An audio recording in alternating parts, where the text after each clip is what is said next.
viewers, welcome back to my channel. I'm glad that you're still there and you're still watching. I really thank God for your life and for my life too. Now, this has been the most challenging year for most of us, and it's been sad times, it's been tears, it's been all the emotions. We've really gone through all the emotions. So apart from all that, there is something that we have learned in this year of January, February, March, lockdown, December. We have learned something. For me, I have learned 5 very vital lessons that I would like to share with you from first-hand experience. So stay tuned. Lesson number 1, procrastination.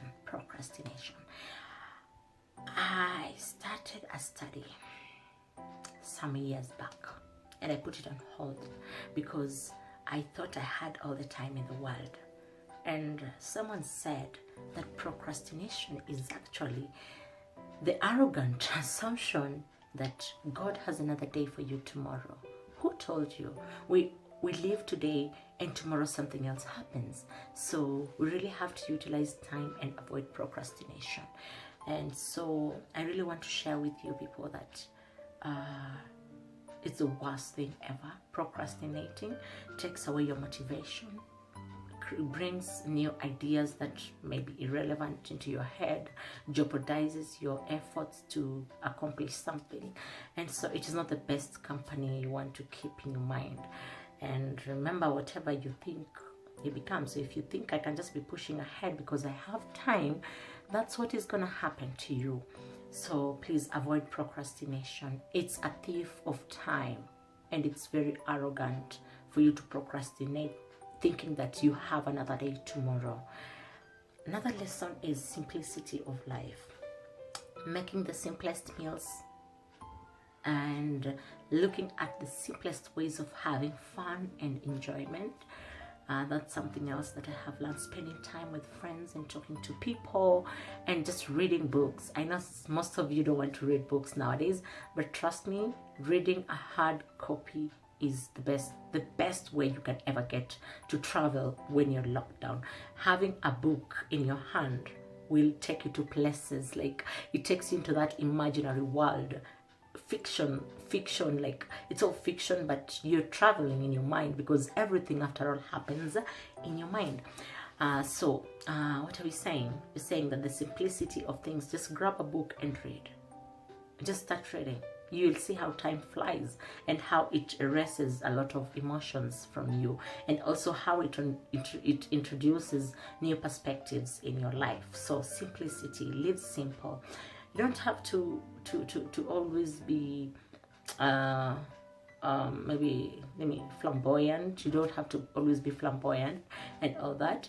Sometimes you just need to take a seat at the back and watch how things are happening and decide how you want to drive your own life. Because this lack of simplicity comes in because we are aping what everyone else is doing. What is your authenticity? What is the original version of you? Be simple, be who you are. There's a way you were brought up. Don't complicate issues. I think I have learned to take everything smoothly and in a simple way. Another thing that I want to talk about is money. We have realized, all of us, like that globally, it's a global lesson actually, that money will not give you everything you want.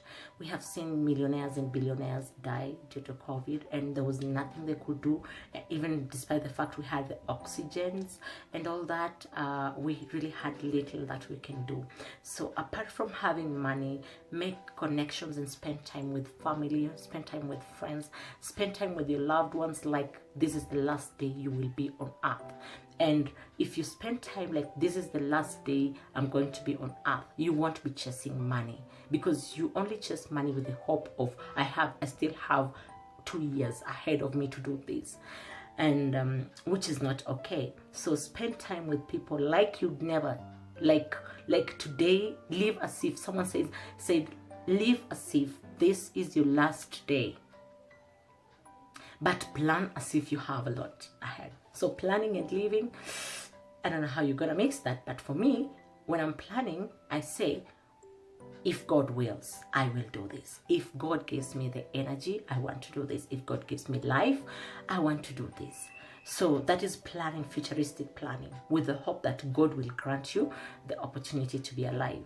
But also spend time and don't keep grudges. Like, just let go, let it slide. You don't have to be carrying people around your shoulder to, I'll forgive them next year. Next year? Who told you you're going to be alive next year?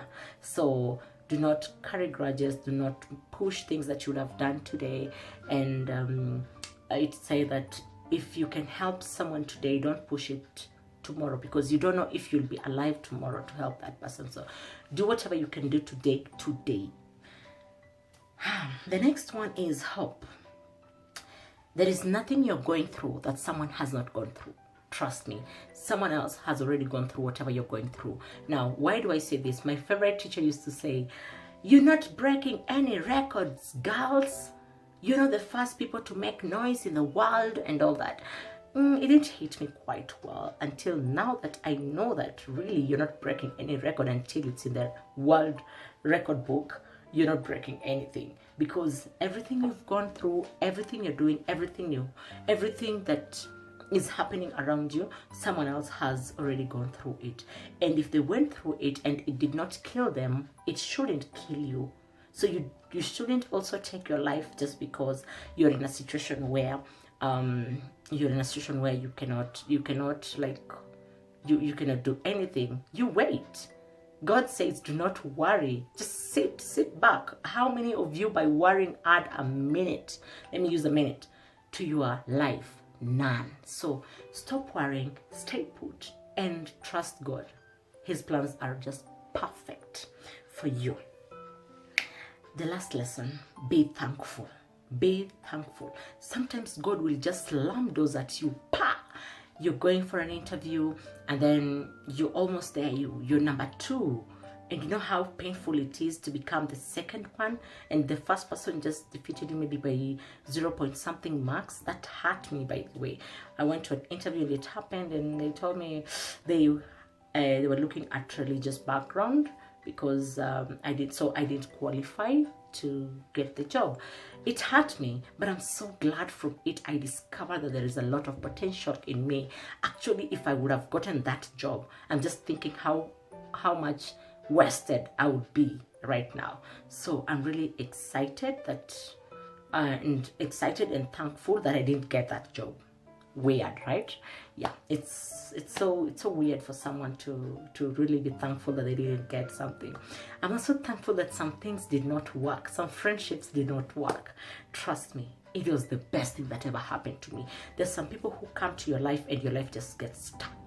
There are friendships that you entertain and you just don't achieve anything. Negative energy. People who are speaking negativity in your life. People who just want you to fail. People don't want you to grow. People don't want you to shine. And so they will keep speaking negativity in your life and all that. So I'm really happy that some friendships ended. I'm celebrating. In fact, I'm the happiest person. You cannot really keep negative energy around you all the time. So be thankful when it doesn't happen.